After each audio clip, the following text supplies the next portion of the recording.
Welcome to You Sip, I Sip, a weekly podcast with Northern Lights Winery founder Doug Bell, exploring the experiences from leaders in business, social media, and family. Now here's this week's exceptional guest. Well, I'm incredibly excited for this episode. I have Brandon Rhoten here, a good friend of mine, and a senior marketing executive for many of the largest companies in America that you've probably heard of. Papa John's, Wendy's, Potbelly, and more.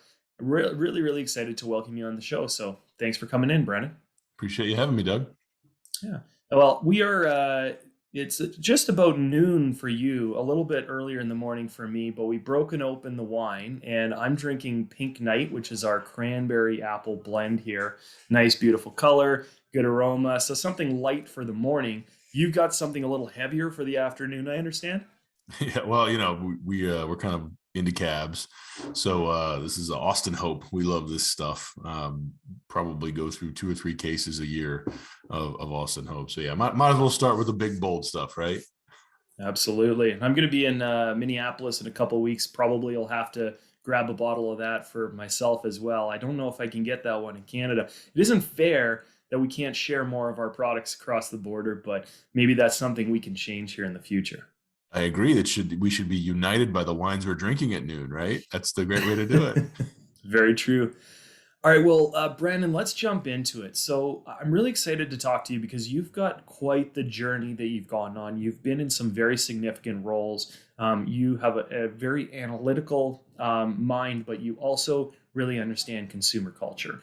And I'm assuming that, your journey in terms of learning about people and how they react to marketing started very early on. Can you tell me about where you started getting interested in marketing? Yeah, so I actually went into college as a biology major. So cause and effect was really the driver underneath that. I loved the idea that you could plan something out and over time test and learn and ultimately come up with a way to sort of change the world. And sort of fell into a marketing job as an intern at an arena in Cincinnati. Found out I was actually really good at the marketing side. Found out I hated chemistry. So that combination led me to play with cause and effect and test and learn, sort of with people and their interests in marketing. That led me to a job at an agency. At the agency, I really learned the basics of marketing, how to build a campaign, how to build a team, how to execute a media plan, all that stuff, which led me to working for places like Wendy's and Papa John's and others. But really, it was a hate of chemistry, I guess, was why I got into marketing. So you kind of grew up during the time before cell phones and all that. I mean, you're not that old, but you had very good timing because right when you were going through this process, there was this huge proliferation of social and digital media. And in particular, Facebook, I mean, of course, MySpace and some of the earlier platforms as well. Was this something that kind of attracted you right from the beginning because that has been your specialty? Or did you find that you were just interested in marketing in general before you got interested in social digital? Yeah, the reason I actually gravitated towards social digital early in my career is nobody else understood it. So I had a bit of a technical, analytical lean. I was the guy who understood DOS and got early Windows and was had the early Macs that I would take apart and play with.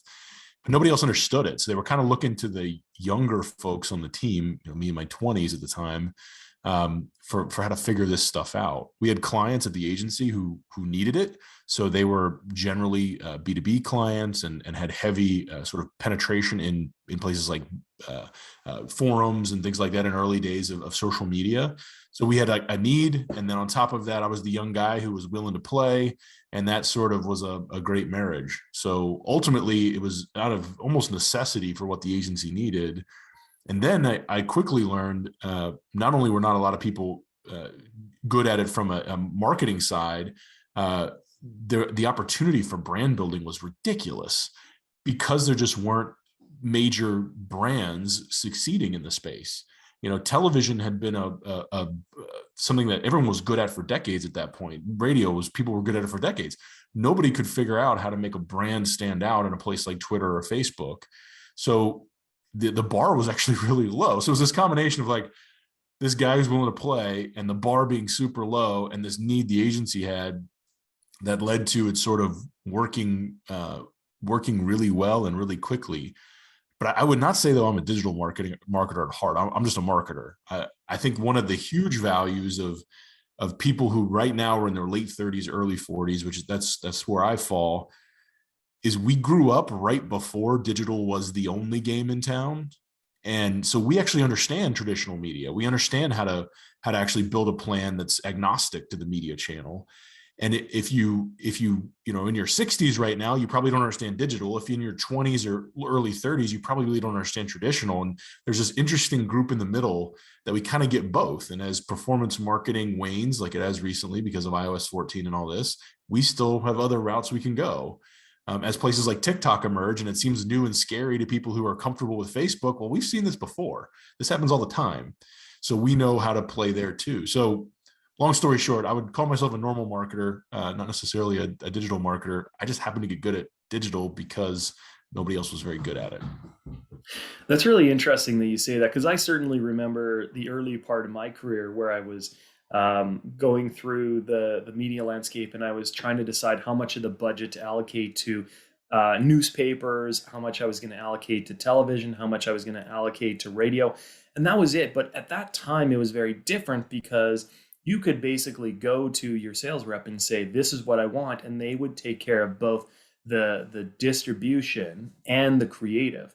That's not the case anymore, where most companies have to take on at least a significant portion of that creative role, because there's no middleman anymore, right?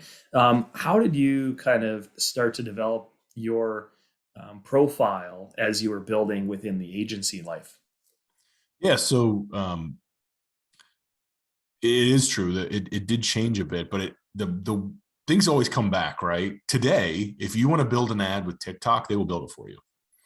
So it's like the newspaper model was 20 years ago, 25 years ago. So I think the core of it is as mediums develop and mature, what ends up happening is it starts to get complicated. And it gets harder to actually use the medium. Like if you want to buy Sirius television, if you want to get in, let's say the Super Bowl in the United States, you almost always have to buy that in an upfront. You have to commit tens of millions or even hundreds of millions of dollars in advance to be in that role in the first place. You have to have a rep at a major station. If you're a small company, you can't even do that. It's almost impossible. So as these mediums advance and become more sophisticated, it gets harder and harder to actually break through in those mediums. And that leads to splitting of creative and media. That leads to complexity in the buy. That leads to complexity in the measurement. But there's always emerging platforms where you can still kind of get organic reach, maybe even get kind of a package deal for how you execute in those programs. And like you asked how I kind of got noticed in the agency side, it was because in those scrappy growing platforms, you have to be willing to experiment and take some risk and be comfortable with the idea that this isn't a transaction you've done 25 times before. You don't have that rep you can call and a procedure you can follow that is in your agency's books that says this is how you do this. You just instead sign up for an account and play, and then reach out to somebody who you're probably the only person they're talking to about some alpha products that they don't even sell yet, but they're willing to let you try. So I think the way I stood out was I was just willing to take those risks and play and experiment on behalf of the brands I was representing. That's incredible. And I wonder if you'd be willing to share, maybe there was some influence on your time at the agency where they clearly gave you the runway to be able to do these things without fear of necessarily failure or losing your job. Were there some people that kind of intervened and saw the potential you had and gave you that runway? Yeah, absolutely. I mean, the owner of the agency, so it's now called Merkle B2B, as the agency I worked at, but at the time it was called HSR Business to Business. It was bought ultimately. The Rick, who was the owner of the agency, the primary CEO actually of the agency, along with Siegel, and so that's Rick Siegel, Hensley and Rentschler were the H and the R, but Rick was the kind of principal day to day. He essentially gave me the ability to run. He said, "Figure this thing out." At the time, I think he called it. I think I was in charge of the blogging initiative. Now, again, this is like 2010 or 2008 or something like that. This was a long time ago, but yeah, he gave me the runway to experiment and learn. And this 20-something-year-old who kind of had no fear was willing to do that work. And then ultimately, even going to Wendy's, they did the same thing. You know, I was the first person with digital in their title at Wendy's. I had no team, I had no budget. I had to pitch the idea that this was even a viable way to advertise as a major brand. But again, the leadership at Wendy's gave me the ability to experiment and learn. There were painful moments. There were moments that, I had to have very uncomfortable conversations with very important people. But in the end, that experimentation led to some pretty amazing work. So you've gone into your career and accelerated very quickly because you're relatively a young guy, but you've had some very senior roles at some very large companies. We met during your time at Wendy's. I was on the franchisor or franchise side. You were on the company side, and so we got a chance to work together on some of the marketing campaigns, or at least I got the chance to see you in action.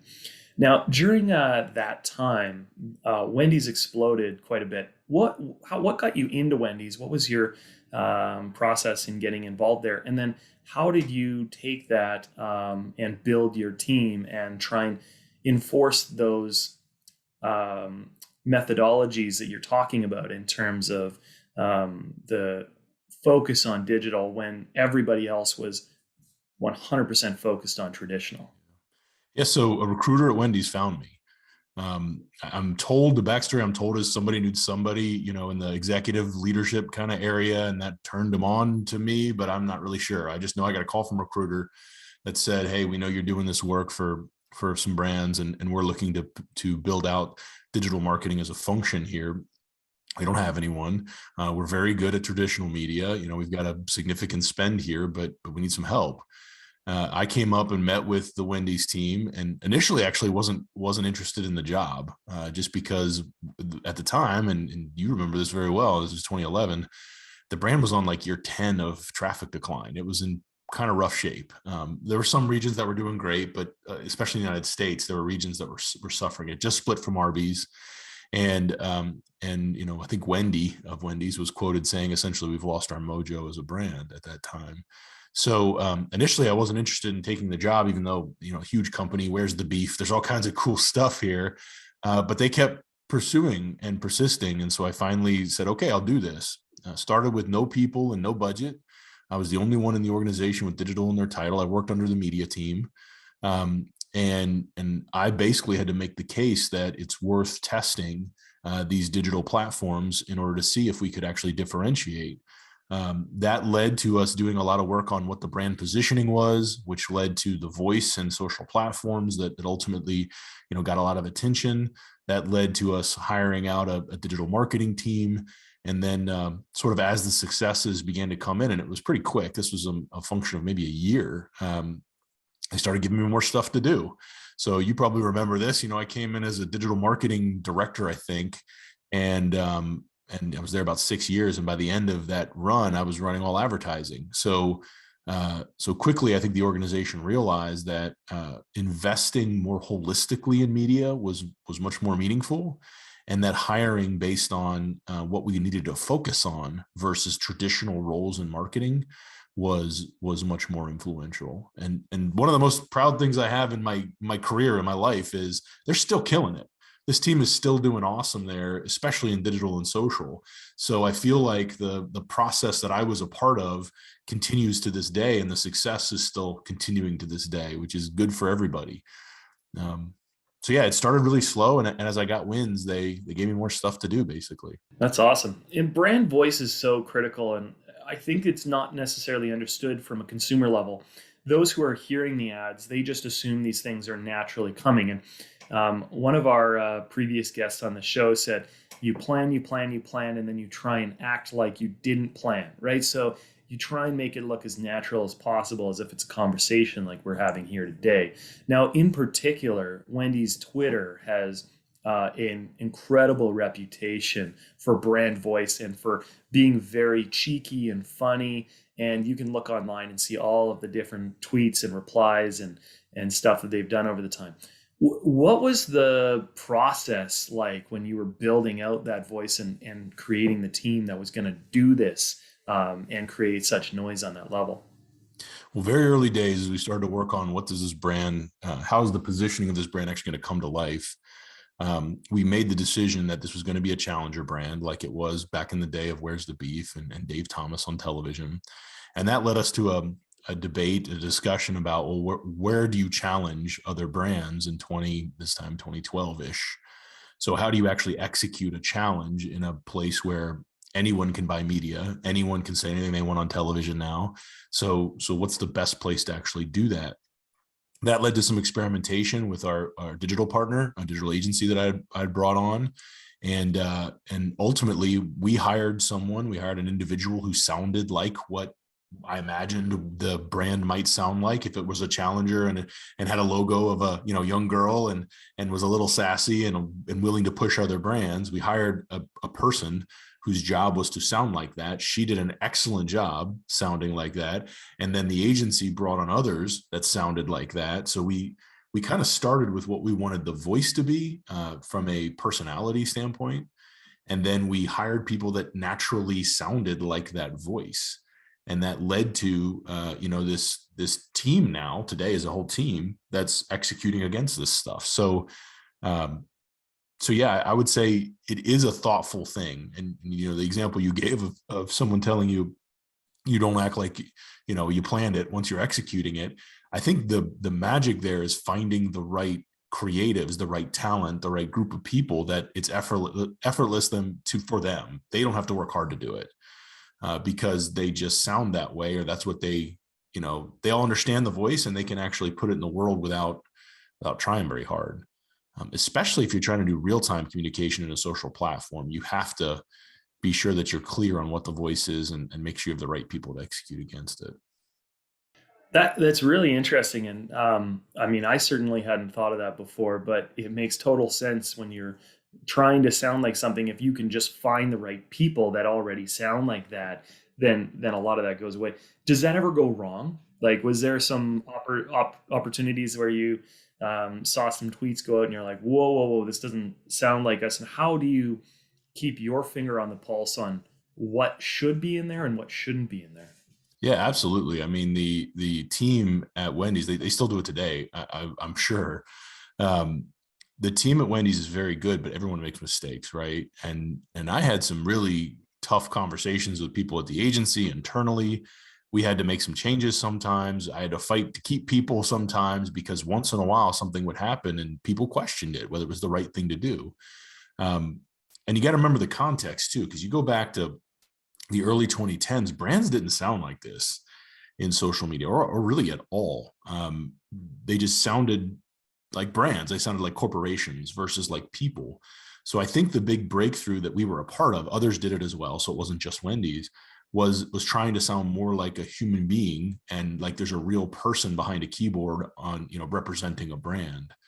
But absolutely, I mean, I probably had 30 or 40 incidents that were pretty scary and 2 or 3 that made the news. So if you do some searching, you can find those moments where things just went a little sideways or someone made a mistake and then we had to deal with the mistake. Yeah. So, how much of your time do you spend personally on these platforms, either posting or educating yourself, and how much of your time do you try and spend just managing them? Because I imagine when you get in the industry, it's a little difficult to kind of balance how much is personal and how much is education. Yeah, so I spend a lot of time in the platforms, but not a lot of time posting. And the reason for that is I represent many brands often, and I don't want to be associated with that brand because of an opinion I have or because of a point of view I have that may be controversial or whatever. So I don't do a lot of posting. The only platform I really post on somewhat regularly, and that's not even terribly regularly, is LinkedIn, just because I feel like it's a bit more of an insulated community of, people who are out for something specific. I've got a Twitter account that's verified, and I think I posted 20 times on it in my life. I just don't use it a lot, but I do spend a lot of time in the platforms. I spend most of my time right now actually in TikTok. And the reason is that is the platform that I believe has, for many brands, not all, but many brands, still has that organic reach opportunity, still has ad units that are accessible. Um, I think TikTok and frankly Pinterest too. Pinterest is one of these platforms that is way underserved by brands right now. If you are, especially on a female demographic or on a planner demographic, somebody who's thinking about executing something in the future, a party or a renovation or whatever, I spend a lot of time on Pinterest for that. Though I'm not a user of it, I'm just a voyeur, I guess, to kind of see how it all works. But I don't post a lot just because I want to stay separate from that sort of thing. That's totally understandable. And I mean, you've got a big brand in your own name because of the people that you've met and the things you've accomplished over time. So people recognize that. Whereas maybe someone coming up in their career needs to get a bit of a boost and get noticed. And therefore, they probably would have to be on those platforms a bit more frequently. I'd like to stay on what you're talking about for a little minute because I think it's really interesting to talk about how much the landscape has changed in the very short time that you've been, a senior figure within it. And you talked about how when you started, it was traditional media, radio, television, that kind of thing. And then it moved into this social, digital, Facebook, Instagram. Of course, they've completely changed. And what I've found in the last few years is there is a huge disconnect between marketers that are resistant to change, and therefore they want to stick on significant platforms like Facebook and Instagram, and they're resistant to going to places like TikTok and Pinterest and stuff like that. The landscape has changed so radically in the last few years. How do you as a marketer stay relevant and stay on the platform which is gaining the most attention at any given time? Yeah, so I think you have to go back to the basic marketing fundamentals, right? I mean, our job is to identify a target and then influence that target in the places that they can be influenced. That's it. End of story. That's how you generate revenue for a company as a marketer. So I think people who get beholden or connected or totally, adhered to a singular platform, they forget the purpose. I am personally totally media agnostic. I don't care if every penny goes to Facebook or Snapchat or NBC. I just don't care. I care that ultimately I'm reaching and influencing the target, and that's resulting in the growth of whatever company I'm representing.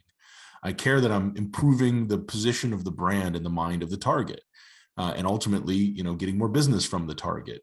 And this is a constant evolution. If you step back a little bit, and you get this wisdom with time, I think, if you step back a little bit, and especially if you're kind of the age that I am, and maybe the age you are, you see these platforms come and go, traditional and digital, right? I mean, I remember when digital billboards were the next big thing. I remember when streaming audio was the next big thing. I remember when Facebook is the next big thing. And today, people talk about Facebook like it's dead. It's not dead. It's just different. It's just changed. Now it's saturated. It behaves a lot more like traditional media than something like a TikTok or even SEM or programmatic or whatever you want to choose. And the awesome part about this from a marketer standpoint is as long as you're media agnostic, your toolbox just keeps getting bigger. That's the great part about it. Like, I have some clients that I'll talk to and they'll be like, well, we think we need billboards. And you say, well, why do you think you need billboards? Well, because of this. Well, do you think it's going to accomplish that? Well, I don't know, but I think you need billboards. It's if you start with the media first instead of the target and where you influence them, it almost always falls apart. It never works as well. And you can't measure it either if you don't start with the target and how to influence them. So I think the way to be as a marketer today, or frankly, a brand steward period, is you don't care what you use, what tools you use. You just care that it works.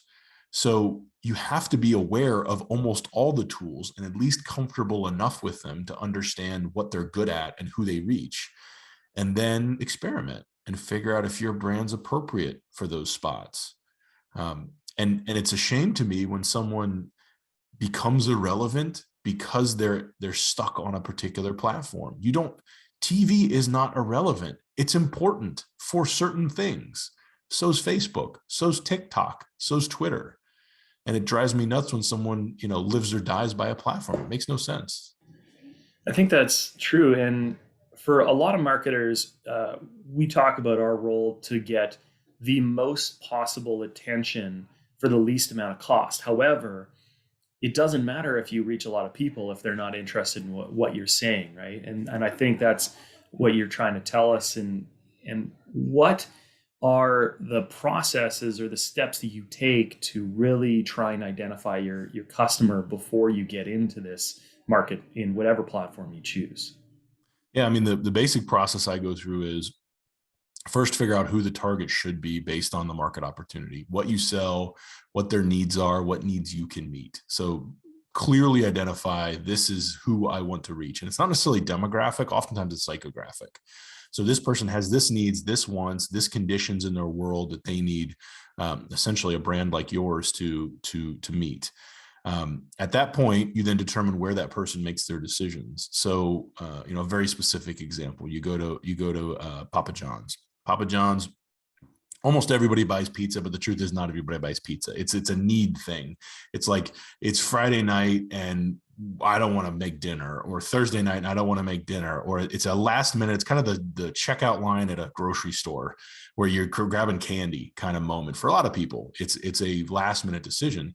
So that immediately narrows my mediums, because I don't necessarily need super broad mediums to do that. Now, broad mediums like television can create top of mind awareness. So it might prompt a purchase. It might be the first step in a process, but really it's the down funnel stuff that'll lock them in.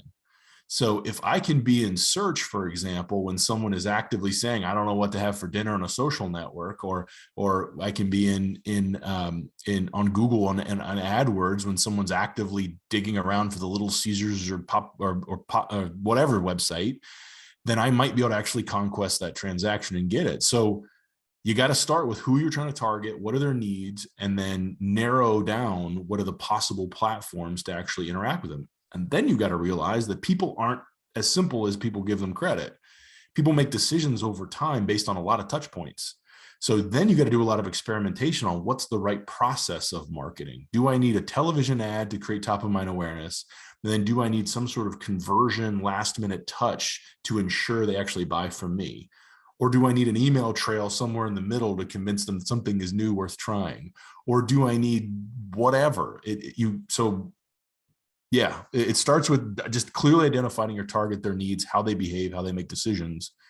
And then you experiment in platforms that they spend their time to see what causes them to actually want you and convert to you. And then you got to roll it over an entire process to ensure that you're optimizing the touch points. It's really easy to blitzkrieg media, just spend a fortune on a particular platform, but rarely that actually results in a viable long-term business. The ROI on that is usually negative. So if you want positive ROI, you have to start with a target, their needs, and the platforms they spend time in. Yeah. The customer buying journey is so complex, and most marketers think of it as in one Facebook ad or one radio ad, and it's going to make a sale. But no, there's so many components to it, and you can't just do one thing. Now, part of being a marketer, the negative part of being a marketer, is that a lot of us are considered kind of evil people in a lot of ways, right? Because we're talking about influencing someone's purchase behavior, meaning that we are changing their behavior in sometimes against their will.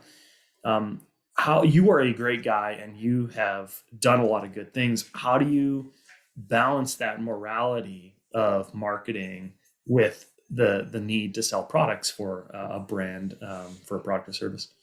So I will defend my craft just a little bit here. So I would argue it used to be that was absolutely the case. 25 years ago, 50 years ago, marketers' jobs are to interrupt whatever it is you're trying to do and make you aware of the brand. That's it. It was interruption marketing, where you're trying to consume something, a magazine, a television program, a radio show, whatever. And we were the necessary evil to fund the content production, essentially. I'd argue today, our job is to figure out who actually wants what we sell, or would want what we sell if we offered it up, and be there and be relevant there.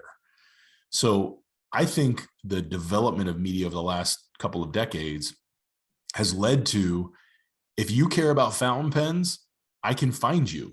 I don't have to tell everybody about fountain pens. I don't have to interrupt your conversation about anything else. I can find the fountain pen person, and I can actually show them something they might want and encourage them to potentially buy from me versus from someone else.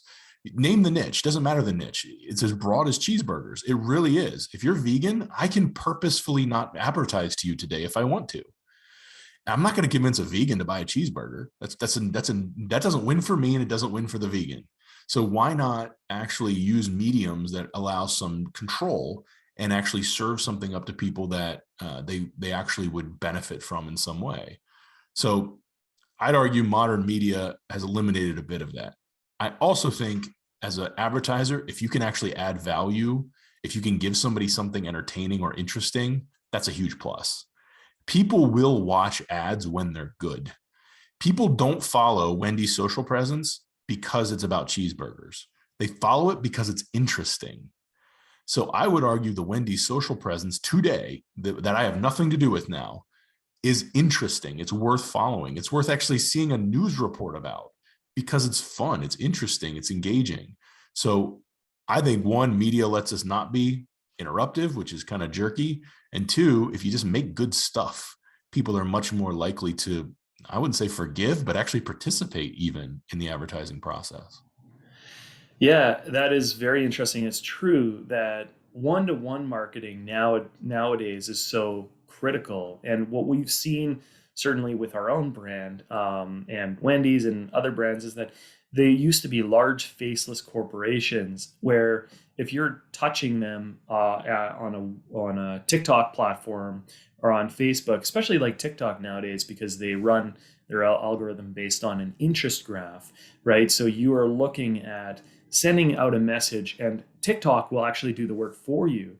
Is it will send it out to a group of people that will look at it, and based on how they interact with the post, it will choose the next set of people to send it to because it is more interesting to that person. And so therefore, you're acting more like someone's friend than just spewing information at them.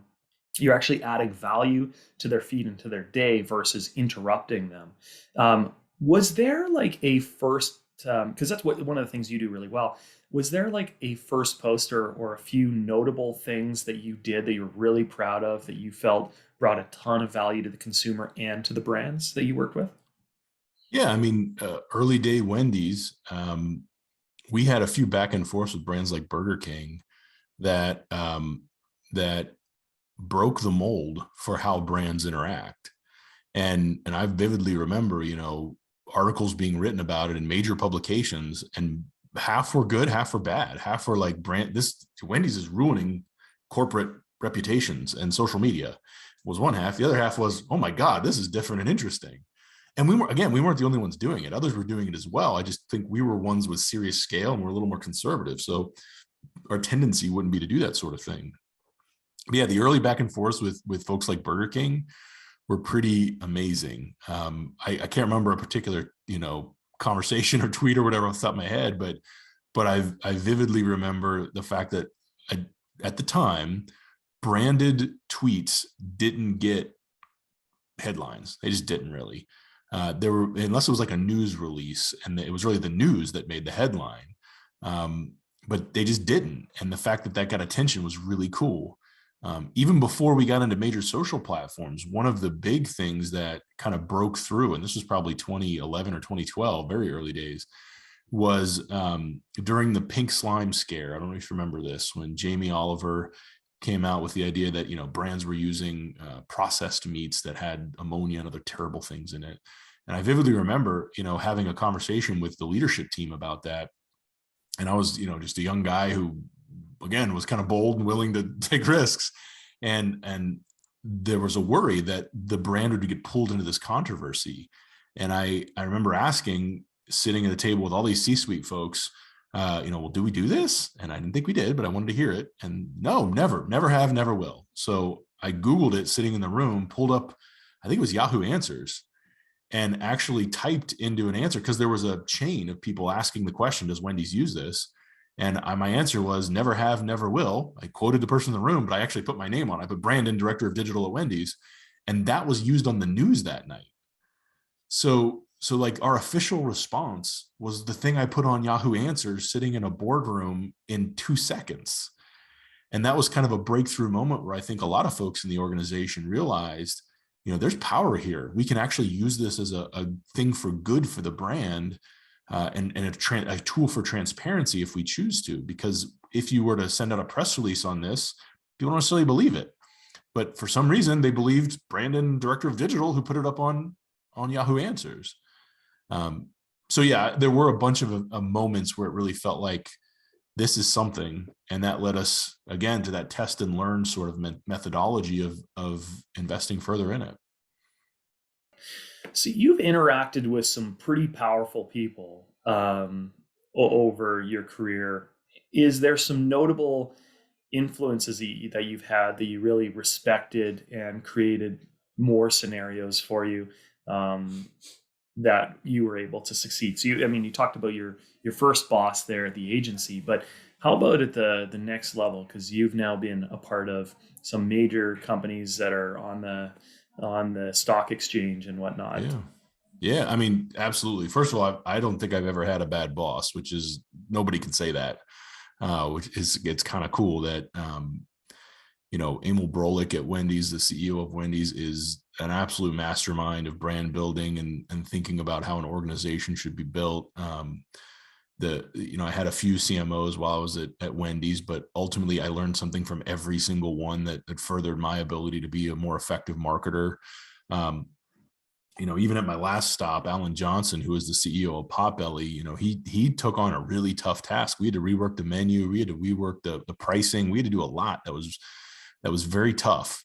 And I learned a lot from just his fortitude and drive. I'd say beyond just the bosses that I've had, which again, I've gotten very lucky in my career having great leaders above me. I've learned a lot from tech leaders.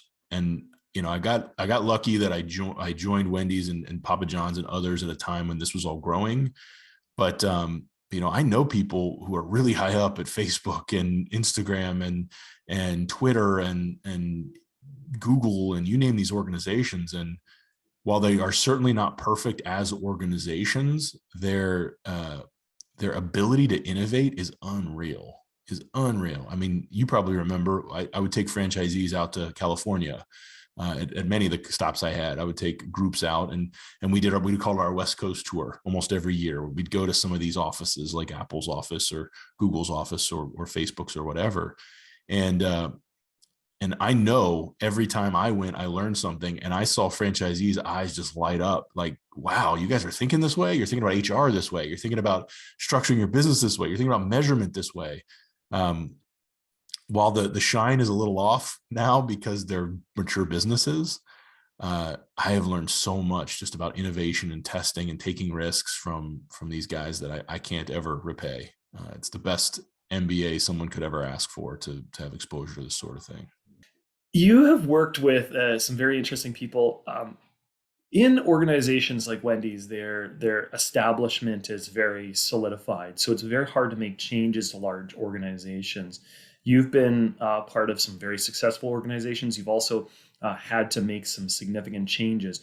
Do you find it is easier to operate as a marketer when things are tough, or when things are easy, like when the business is going really well? Yeah. I think there are two basic kinds of business leaders, not just marketers, but business leaders, people who make waves and ride them. And there's nothing wrong with being either or the other. That's your personal preference. If you're a little more masochistic, you like to make waves. If you're a little more oriented to kind of keep the boat steady, you like riding the waves. I'm a wave maker. I get bored when things are working.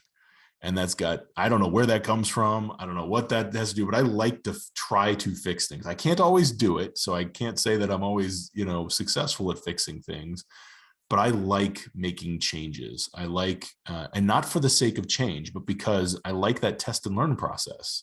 I like the cause and effect process. So, I generally leave an organization when I think I can't make any more significant changes, or it's in a place where changes shouldn't be made. When I left Wendy's, it was in good shape. It felt like things were going the right direction, and they still are. So the team there is killing it all day long. When I left Papa John's, we had just made a huge change to the way we were approaching media and creative. Even when I left Potbelly here recently, I left because, in part, the changes we needed to make were made. So I am one of those guys who just likes to make the changes. So I'm thinking about my next move now. I've been consulting for a little bit and I love it, but I also love owning brands. So I'm thinking about my next thing now.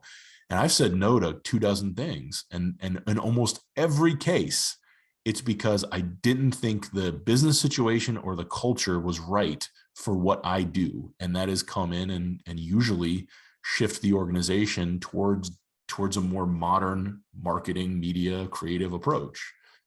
So yeah, I hope I answered your question, but really I like making those changes as long as they're needed for the organization. I don't want to break something that's working though. So it's not change for the sake of change. It's change for the sake of improving the orientation of the brand. Yeah. Yeah. You truly are a disruptor. And I think that people need that, and there's a place for that. And it's important that an organization recognizes when they need change and that they can reach out to somebody like you who can make that happen for them. But you're also a family man, right? Like you are, you're very much involved in your family's life, and they influence the things you do. Can you tell us any stories about how your family situations influenced you as a marketer? Yeah. So while I hate to use anecdotes because I constantly push my teams to say, let's focus on the data, not your personal experiences. My personal experiences dramatically influence the way I think about technology, the way I think about media, no question. I think this is a story I told you while I was at Wendy's, actually. When my son, who's now 16, was very young, 2 or 3, back in my Wendy's days, I remember early on, he when he wanted us to come closer, he would actually pinch sometimes the air. And that was him, like he does on his iPad to Zoom, telling us to come closer. And I remember seeing that and just being like, what in the hell is he doing? What is happening? And when I realized what he was doing, I'm like, it was pretty mind blowing, that the fact that that's how he, in his brain, processes, I want this thing to be bigger, closer, or whatever, as I pinch. And I had to learn how to pinch on a device. I remember somebody showing it to me when I was probably 10 or 12, like, this is how you do this. It's just part of his before he can even form a cohesive paragraph, he knows this means zoom or come closer. My daughter, I remember the first time we were at a library when she was maybe 7 or 8, she's 13 now. And I remember her struggling to use a computer in the library. And we realized the reason she had never used a mouse before in her life. That's just not how she interacted with devices. She used touchscreens primarily. So those moments change the way I think as a marketer, I think as a brand builder, because it breaks you out of this thing that my experience is everyone's experience, and that the younger generation, esspecially's experience, is the same as my experience. They are so comfortable with this technology, and I'd argue I'm infinitely more comfortable than my parents, right? This is how it works. That you have to take that into account when you consider how to market. When I'm thinking about something that is geared towards women, that's not me, but I can think about, how does my wife behave? How does my daughter behave? So, I hate to call it a little science experiment in your house, but I do think that's valuable to learn from your family and how they actually interact in those moments that you're not going to hear about in a focus group. You're not going to hear about more broadly. You're going to experience it, and it will influence how you actually behave as in your business. So do you use that on a day-to-day basis now that your kids are growing up and they're in their teens? Do you talk to them all the time about their behaviors and habits and apply that to your learning? Yeah, absolutely. And in fact, we have a running joke that Dad's internet famous, and that's annoying for everybody because I have the blue check on Twitter or whatever, and they can find me when they Google. Not all good stuff, but they can find me when they Google. But yeah, we do. I got a client right now that they're considering working with a major media partner, and I'm asking my friend group and my wife and her friends, because it's a female oriented brand, like, what are the cultures around this? What are the habits around this? Like, how do people interact with this brand in places that aren't the programming that it actually is presented in? Absolutely. Now, I do think, again, I stress this. If your kid is making creative decisions for your company, you're doing it wrong. Don't do it that way. You have to use data that's broader than your own experiences to actually inform big decisions. But it's amazing the creative lanes you can go down if you just open your eyes on the experiences around you. I mean, if you think the app experience of your company is bad, it's probably bad. It probably is. Now, maybe you're not a UI expert, or UX expert, but you can use that to your advantage to say, you know what, I use this other thing and it's so much better. Why can't we be a little bit more like this? I vividly remember having arguments about how much credit card information you should have to type in when you make a purchase on an app at big companies. And the argument was always, well, you can't do it this way. I'm like, this other guy does. Look, Uber does it this way. These other guys do it this way. Well, they're taking more risk. Well, it's working. They're huge. So maybe we should think about leaning a little bit closer to them.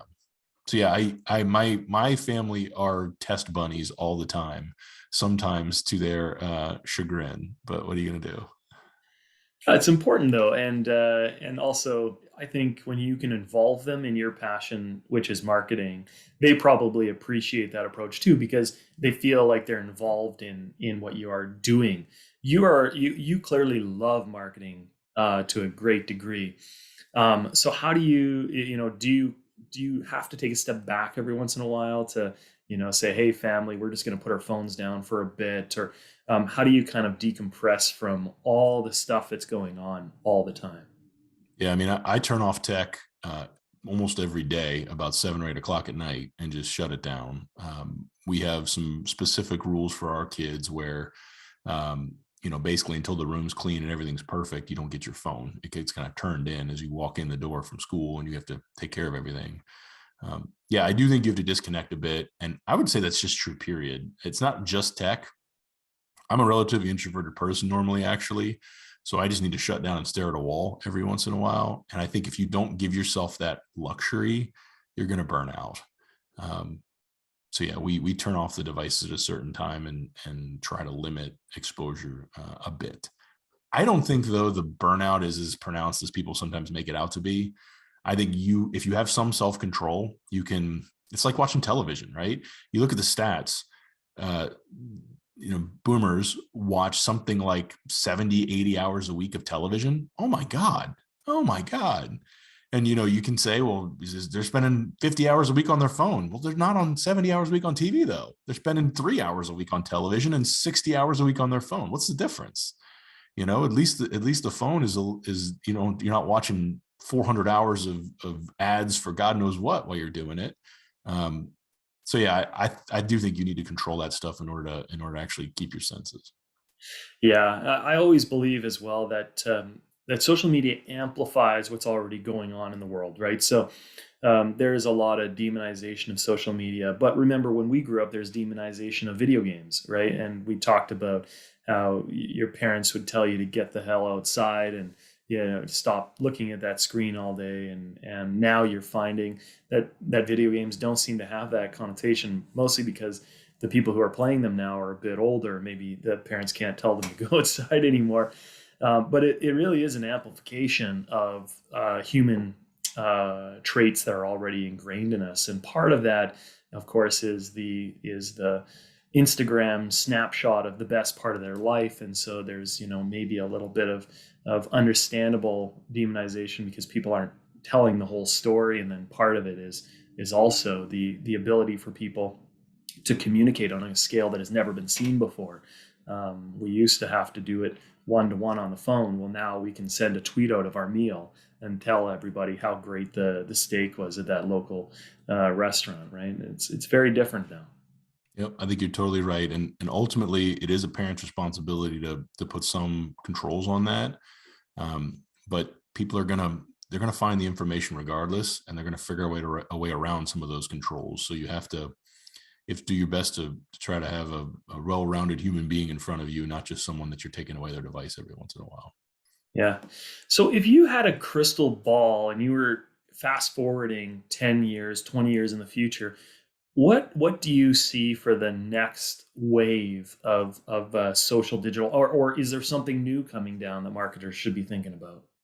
Yeah, so it's actually surprising how slow things actually move, right? You get hints at things like TikTok is a good example. I know it's the hot thing at the moment. It was the hot thing anyway. That was Musically 10 years ago. It existed. It just existed in a very different format.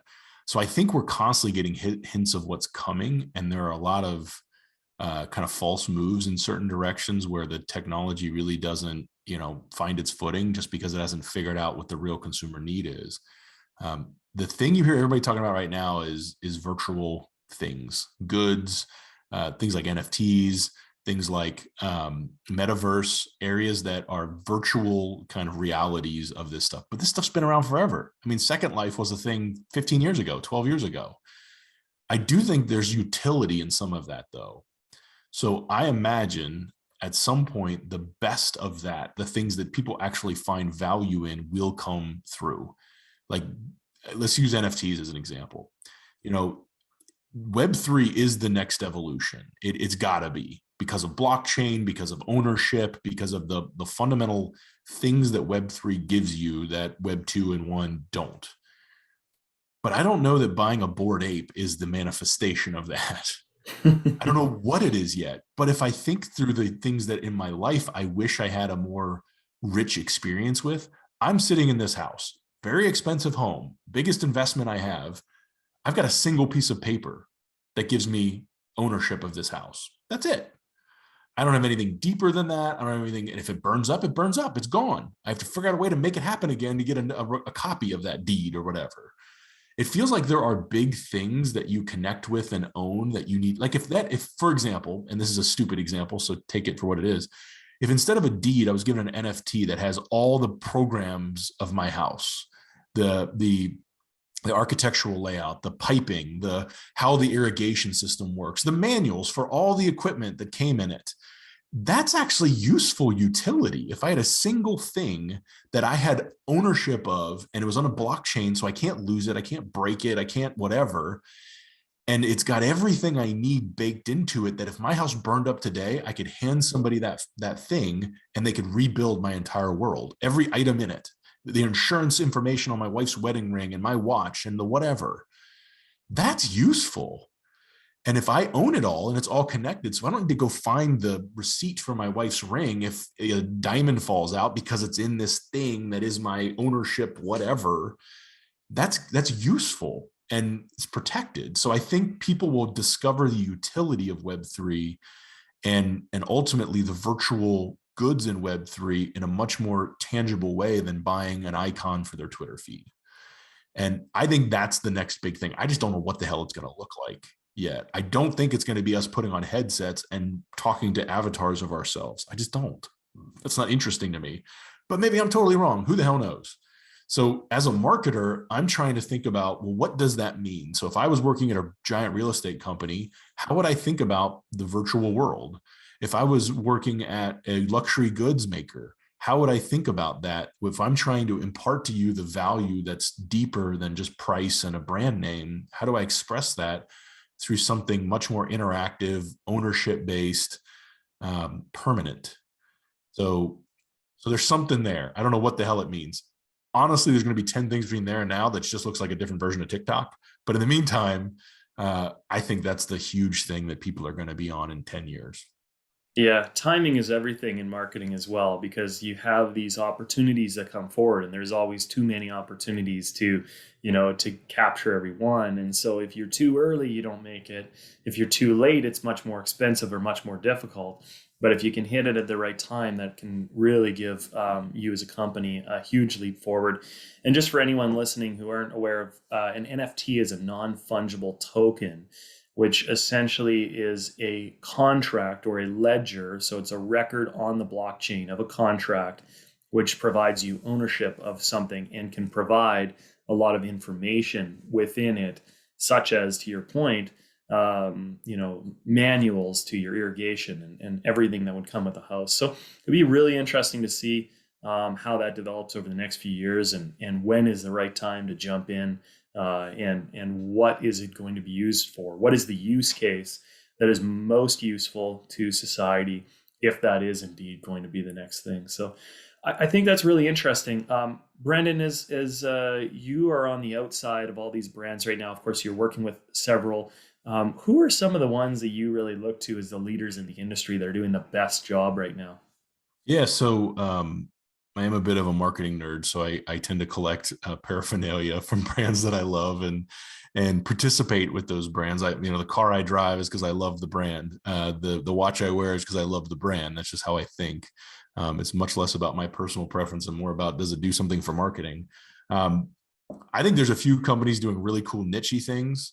If you want to follow one brand on TikTok, for example, follow Duolingo. They're killing it. They're just killing it. And they're just really good at that thing. I wouldn't argue there's a bigger brand thing there that's great, but they're really good at that one thing. If you want to follow one brand that's killing it from a messaging standpoint and packaging standpoint, it's these guys right here, Liquid Death. Oh my God. They're selling canned water and their whole thing is death to plastic. So they have this metal vibe that's amazing. I mean, they've literally, I think, written a case study for marketers to follow on how to actually use packaging and naming as a tool to differentiate. It's just amazing. Those guys are absolutely awesome. They had an amazing local Super Bowl execution this year too.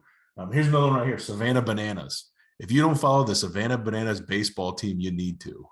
These are guys in an industry that is as boring gets, minor league baseball, and they have figured out how to make it a circus and super interesting. They sell out games. People don't sell out minor league baseball games just because they do such a good job of branding. So, I mean, there's hundreds of examples I could throw out to you, but when you get down to it, I really love it when a brand in a very commoditized space figures out a way to get attention and figures out a way to be interesting and have value in the brand as a brand. You have to have a great product. That's just a fact. But when you get down to it, the branding actually matters more than the product, because great products die all the time, but great brands stick around. Liquid Death, that sparkling water there, isn't that much different than the Kirkland brand sparkling water that I have in front of me right now. It's not that different. In fact, my kids prefer this one over that one, but they want to walk around with that can in their hand at school, so we buy it. That's the brand that's speaking. So Savannah Bananas, Liquid Death. How's that for a couple to check out? That's amazing. And I can only imagine what the brand Nike is worth, even though you hardly ever see them trying to sell you a t-shirt. You buy it all the time for the brand. Everything has been so interesting today. You've dropped a ton of value for everybody. I really appreciate your time. Thinking into the future, what are some exciting projects that you'd like to be a part of, or how do you see the next portion of your career filling out? Yeah, so the clients I'm working with right now are primarily smaller businesses that are trying to find a way to differentiate and survive because of COVID. So that's kind of where my focus is, at least for the next few more months. That's been about a year that I've been working on these things. But I think it's really important that this blip that happened, that is COVID, people survive who should survive. So I think it's really important that marketers are putting their attention towards those brands so they walk away stronger rather than dead. But past that, I love breaking commoditized brands out, zigging when everyone else is zagging. So I'm not exactly sure what I'm going to work on yet, but the folks I'm talking to, that's the primary criteria for me. I have to make sure that that change that I tend to bring is going to make it so a very boring category is all of a sudden interesting. So yeah, I want to do something that people pay attention to in a category that people aren't paying attention to right now. That's incredible. Well, I'm going to hopefully be able to watch all of this unfold. You've been a great mentor to me as well, and I'm always thrilled to see where you're going to go next. If anyone wants to follow you on the socials or learn more about you, where can they do that? LinkedIn's probably the best spot, just because, like I said, I don't post a whole lot otherwise. Brandon Rhoten, Rhoten. My LLC is Boring Kills Brands. So if you go to boringkillsbrands.com, you can see at least some of the work that my teams have done over the last few years. It's just a really simple site that has some links on it. But from there too, you can contact me if you want to. Awesome. Well, we'll throw those links down in the show notes. I really appreciate you coming on today. This has been another episode of You Sip, I Sip, Brandon Rhoten. Thanks so much for your time, and everybody else, we'll see you on the next show. Cheers. Thank you for listening to You Sip, I Sip, Please hit the 5-star rating and leave us a review. If you'd like to learn more about Northern Lights Winery, text us at 604-670-4046 or visit us on social media at Northern Lights Winery.